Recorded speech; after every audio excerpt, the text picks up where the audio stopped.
নমস্কার বন্ধুরা, আমি সোমা গোপালের হেসেলে আপনাদের সবাইকে স্বাগত জানাই। এই সিজন চেঞ্জের সময় ঘরে ঘরে জ্বর সর্দি কাশি লেগেই আছে, আর এতে খাওয়ার রুচি একদমই থাকছে না। তাই আজকে আপনাদের জন্য এমন একটা রেসিপি এনেছি যেটা চটপট তৈরি হয়ে যাবে আর মুখে খাওয়ার রুচিও ফিরবে।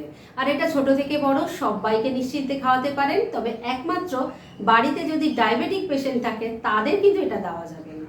তাই চলুন সময় নষ্ট না করে রান্নাটা করে ফেলি। আজকে মুখরোচক এই রান্নাটা করার জন্য প্রেসার কুকারে বেশ খানিকটা জল দিয়ে গরম করে নিয়েছি। এবার এর মধ্যে দিয়ে দেব বেবি পটেটো। আমি এখানে 300 গ্রাম বেবি পটেটো নিয়েছি।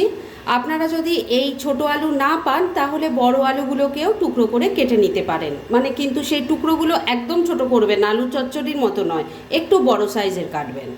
যাই হোক, এবার আলুগুলো সেদ্ধ করে নেব, তাই জলের মধ্যে দিয়ে দিচ্ছি।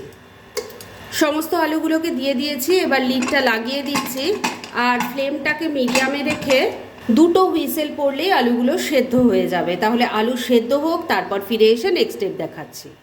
আলুটা সেদ্ধ হওয়ার জন্য তো প্রেসার কুকারে দিয়ে দিয়েছিলাম, আর 2টো হুইসেল পড়ার পর আমি গ্যাসটাও বন্ধ করে দিয়েছি। তবে পুরো প্রেসারটা বেরিয়ে না যাওয়া অবধি তো লিডটা খোলা যাচ্ছে না, তাই এই রান্নার অন্যান্য আনুষঙ্গিক কাজগুলো আমি শুরু করে দিয়েছি। একটা তড়কা প্যানের মধ্যে ফ্লেমটা একদম কমে রেখে কিছুটা চীনাবাদাম দিয়ে দিলাম। এবার এটাকে প্রথমে ভালো করে ড্রাই রোস্ট করে নেব। লো ফ্লেমে 2-3 মিনিট সময় নিয়ে চীনাবাদামগুলো ড্রাই রোস্ট করে নিয়েছি। এবার গ্যাসটা বন্ধ করে দিয়ে এটাকে নামিয়ে নিচ্ছি। ঠান্ডা হলে গুঁড়ো করে নেব, তবে একবারে পাউডার ফর্ম করার কোনো দরকার নেই, একটু দানা দানা থাকলেই বেশি ভালো হবে। ড্রাই রোস্ট করা বাদামটাকে তো নামিয়ে রেখে দিয়েছি, আগেই বললাম ওটা ঠান্ডা হলে গুঁড়ো করে নেব।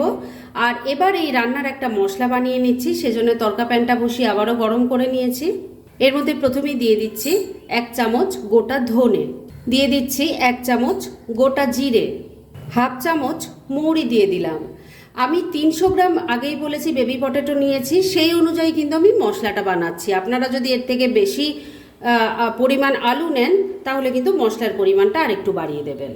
এর মধ্যে আরও কয়েকটা মশলা পড়বে, তবে একসঙ্গে কিন্তু সব মশলা দেওয়া যাবে না, ধাপে ধাপে মশলা দিয়ে সেটাকে ড্রাই রোস্ট করতে হবে, আর তাতেই কিন্তু এর টেস্ট এবং ফ্লেভার দুটোই ভালো আসবে। যাই হোক, ফ্লেমটাকে তো কমেই রেখেছি, এই ফ্লেমেই এই মশলাটা আগে ড্রাই রোস্ট করে নিচ্ছি। প্রথম ধাপের মশলাটা ড্রাই রোস্ট হয়ে গেছিলো, ওটা নামিয়ে রেখে দিয়েছি। এবার আবারও তড়কা প্যানটা বসিয়েছি।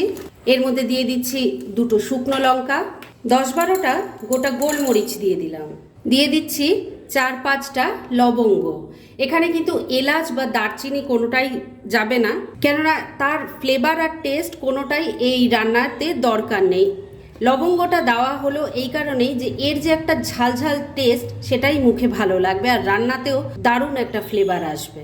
এবার এই মশলাটাকেও ফ্লেমটা একদম কমে রেখে ড্রাই রোস্ট করে নিচ্ছি।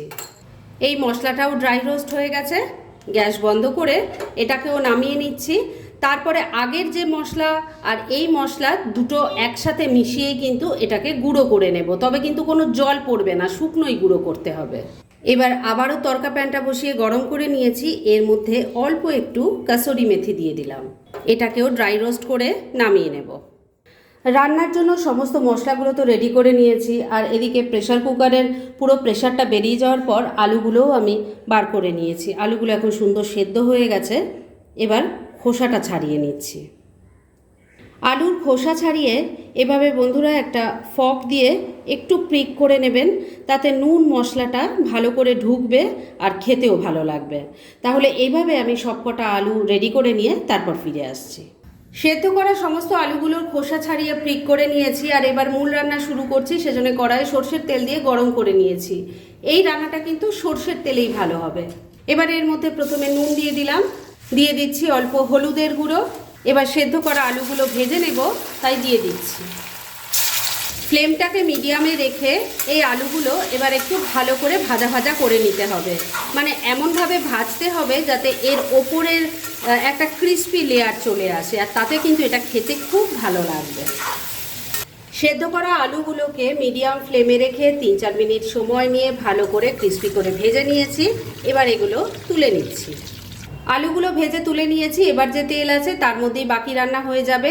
এর মধ্যে প্রথমে দিয়ে দিচ্ছি অল্প একটু গোটা জিরে, দিয়ে দিচ্ছি একটুখানি জোয়ান। জোয়ান পেটের জন্য খুব ভালো।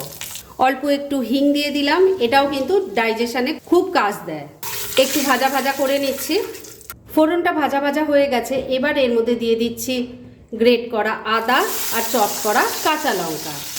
এখানে 1/2 ইঞ্চি আদাকে আমি গ্রেট করে নিয়েছি আর 4টে কাঁচা লঙ্কা চপ করে নিয়েছি। ঝালটা অবশ্যই নিজেদের টেস্ট অনুযায়ী দেবেন, তবে এই রান্নাটা একটু ঝাল ঝাল হলেই খেতে ভালো লাগবে, কেননা শরীর খারাপের পর মুখে একদমই খাওয়ার রুচি থাকে না, আর এই ঝালটা মুখে পড়লে কিন্তু ভালোই লাগে খেতে।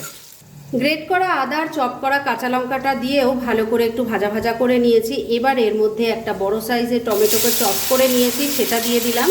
এর মধ্যে অল্প একটু নুন দিয়ে দিলাম। এই নুনটা দেওয়ার কারণ টমেটোটা তাড়াতাড়ি সফট হয়ে যাবে। ভালো করে মিশিয়ে নিচ্ছি। মিনিট 2 সময় নিয়ে সব কিছু মিশিয়ে নিয়ে মশলাটা কষিয়ে নিয়েছি। টমেটোগুলো এখন একদম সফট হয়ে গেছে, আমি ম্যাশ করে দিয়েছি।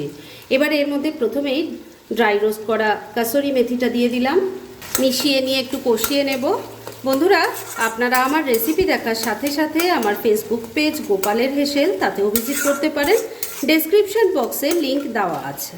কাসুরি মেথিটাও ভালো করে মিশিয়ে নিয়ে মিনিট খানেক সময় নিয়ে কষিয়ে নিয়েছি। এবার প্রথমে যে ড্রাই রোস্ট করা মশলাটা করে নিয়েছিলাম আর তারপর গুঁড়ো করে নিয়েছিলাম, সেই মশলাটা দিয়ে দিলাম। এটাকেও ভালো করে মিশিয়ে কষিয়ে নিচ্ছি। এইভাবে ধাপে ধাপে মশলা কষিয়ে রান্নাটা করে দেখুন বন্ধুরা, খেতে অসাধারণ হয়।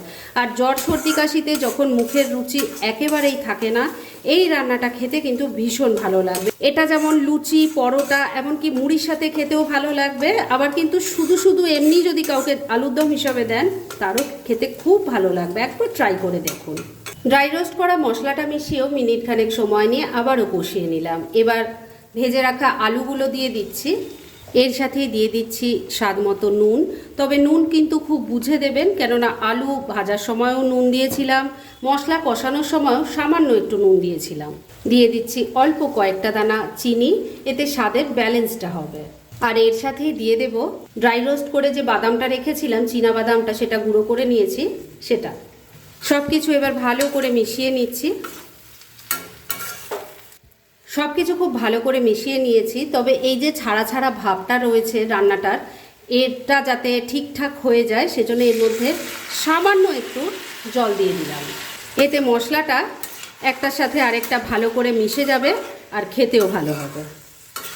এবার ফ্লেমটাকে লো আর মিডিয়ামের মাঝামাঝি রেখেছি। এই ফ্লেমে ঢাকা দিয়ে 2-3 মিনিট রান্না করে নিচ্ছি। মিনিট 2 সময় নিয়ে আবারও রান্নাটা করে নিয়েছি। এবার ঢাকা তুলছি, একটু নাড়াচাড়া করে নিচ্ছি। দেখতেই পাচ্ছেন একটা মাখো মাখো দারুণ টেক্সচার চলে এসছে, আর গন্ধটাও কিন্তু খুব ভালো বেরোচ্ছে। আপনারা একবার ট্রাই করুন না, তাহলেই বুঝতে পারবেন। যাই হোক, রান্না তো এবার একদম রেডি। গ্যাসটা বন্ধ করে দিলাম। এবার মিনিট 2 জন্য স্ট্যান্ডিং টাইমে একটু ঢাকা রেখে দিলাম আর তারপর সার্ভ করে দেখাচ্ছি। ফ্রেন্ডস, শারীরিক অসুস্থতা কাটিয়ে উঠলে মুখের যে খাওয়ার অনীহা থাকে, আজকে কিন্তু সেরকমই রেসিপিটা শেয়ার করলাম, যেটা খেলে মুখে একদম রুচি ফিরে আসবে, খেতেও ভালো লাগবে এবং খুব চটপট আপনি বানিয়েও ফেলতে পারবেন। আর এটা রুটি, পরোটা, লুচি, মুড়ি, এমনকি শুধু শুধুও কিন্তু খাওয়া যায়। একবার ট্রাই করে দেখুন, খেতে অসাধারণ হয়। তাই দেরি না করে পারলে এটা আজই একবার বানিয়ে ফেলুন, আর তারপর কেমন লাগলো সেটা প্লিজ কমেন্ট করে জানাবেন। এরকম ধরনের অনেক ভালো ভালো নিরামিষ রান্নার রেসিপি আপনারা গোপালের হেসেল সার্চ করলেই পেয়ে যাবেন, যার মধ্যে থেকে কিছু কিছু আমি সাজেস্টেড বক্সেও দিয়ে দেব, সেখান থেকেও আপনারা দেখে নিতে পারেন। তাই গোপালের হেসেল অবশ্যই ভিজিট করুন। আর আপনারা কেমন ধরনের রেসিপি চাইছেন সেটাও কিন্তু আমাকে জানাতে পারেন। আমি চেষ্টা করব সেই সব রেসিপিগুলো আপনাদের সাথে শেয়ার করার। আর আমার আজকের এই রেসিপি যদি আপনাদের ভালো লাগে আর ইউজফুল বলে মনে হয়, তাহলে যারা এখনও আমার চ্যানেলটাকে সাবস্ক্রাইব করেননি তারা প্লিজ সাবস্ক্রাইব করুন। তাহলে আজকের মতো এখানেই শেষ করছি। পরদিন আবার এরকমই কোনো ভালো রেসিপি নিয়ে চলে আসব। আপনারা সবাই খুব ভালো থাকুন, সুস্থ থাকুন।